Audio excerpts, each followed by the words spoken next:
ton règne vienne. Non, c'est que ton règne vienne. Le que là montre que c'était le souhait. Il dit que ton règne vienne. Justement, l'arrivée de Christ sur la terre, c'était l'arrivée du règne de Dieu sur la terre, tel que Jean-Baptiste le souhaitait dans ses prières. Est-ce que c'est clair?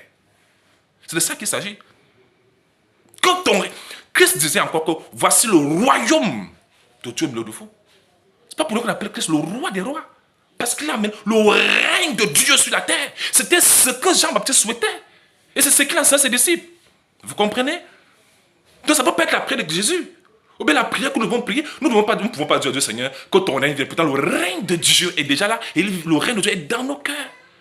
Le règne de Dieu est là en Christ. Ah oui!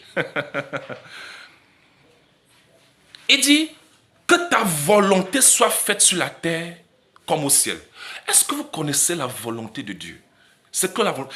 Il dit que ta volonté. Donc le souhait de Jean-Baptiste, c'était que la volonté de Dieu se fasse sur la terre. La volonté de Dieu sur la terre, c'était de venir mourir, de sauver l'humanité.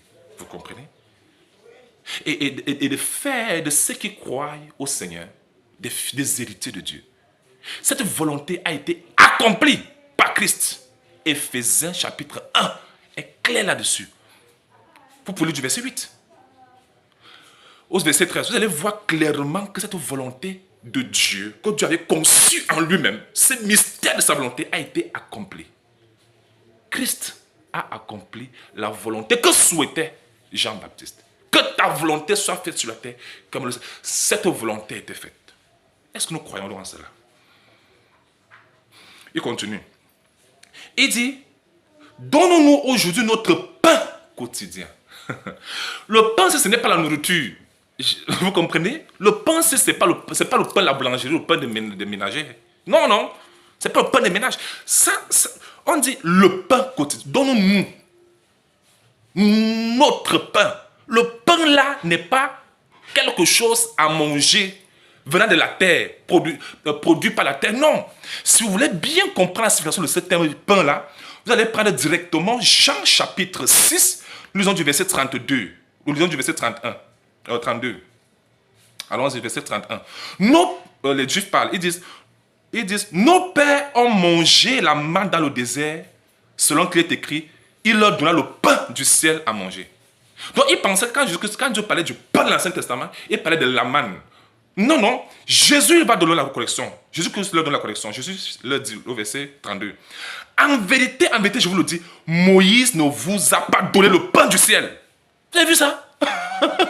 Le pain là, ce n'était pas nourriture à manger. Il dit, Moïse ne vous a pas donné le pain du ciel. Mais mon Père vous donne le vrai pain du ciel. Quel est ce pain? Verset 33.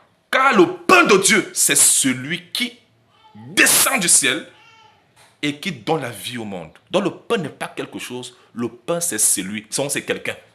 Qui est dans cette personne? Verset 34. Ils lui dirent, Seigneur, donne-nous ce pain. Donne-nous toujours ce pain. Jésus leur dit, je suis le pain de vie. Celui qui vient à moi n'aura jamais faim, et celui qui croit à moi n'aura jamais soif. Le pain dont Jean-Baptiste parlait, c'était Jésus en personne. Donc il souhaitait l'arrivée de Christ. Quand Dieu a tant aimé le monde, il a donné le Fils. C'est lui le pain de vie. Le pain de vie. Et c'était ça la signification du prix. Les gens prient même notre pain, donnent notre pain au quotidien. Et ils font référence à la nourriture. Alors que ce n'est pas de ça qu'il s'agit. Si tu veux la nourriture, tu n'as qu'à travailler et tu auras de quoi nous manger. C'est simple. Tu n'as pas besoin de prier pour ça. Ah oui.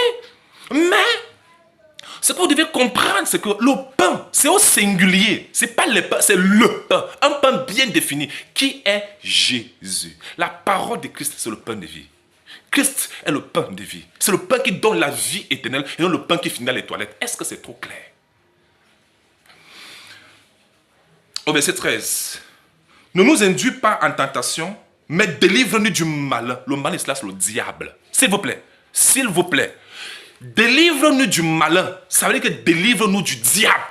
Ceux qui font cette prière sont en train de confesser qu'ils sont sous l'emprise du diable. Ils ont besoin de la délivrance. Mais les enfants de Dieu ont été déjà délivrés de l'emprise du diable. Christ a vaincu le diable. Hébreux 2,14, c'est clair. Colossiens chapitre 2, 14, 15, Jésus est clair. Il a vaincu le diable. Le Fils de l'homme est apparu afin de détruire les œuvres des ténèbres. Donc notez que tous ceux qui font cette prière disent qu'ils sont sous l'emprise du diable et ils ont besoin de la délivrance. Mais pourtant, Christ a vaincu le diable. Et nous, les enfants de Dieu, nous sommes plus que vainqueurs. La Bible dit que je donne le pouvoir de marcher sur les serpents, sur les scorpions, sur toute la puissance de l'ennemi. Rien ne pourra vous nuire. Satan a été vaincu. Vous comprenez? Donc, Jean-Baptiste priait qu'il soit délivré, lui et toutes ces personnes, qu'il soit délivré de l'emprise du diable. Délivre-nous, délivre-nous. La délivrance a déjà eu lieu pour ceux qui croient en Jésus. Si tu es né de nouveau, mon frère, ma soeur, cette prière ne te concerne plus. Parce que le souhait de Jean-Baptiste a été accompli par Christ. Tout ce que nous voyons, tous les souhaits ont été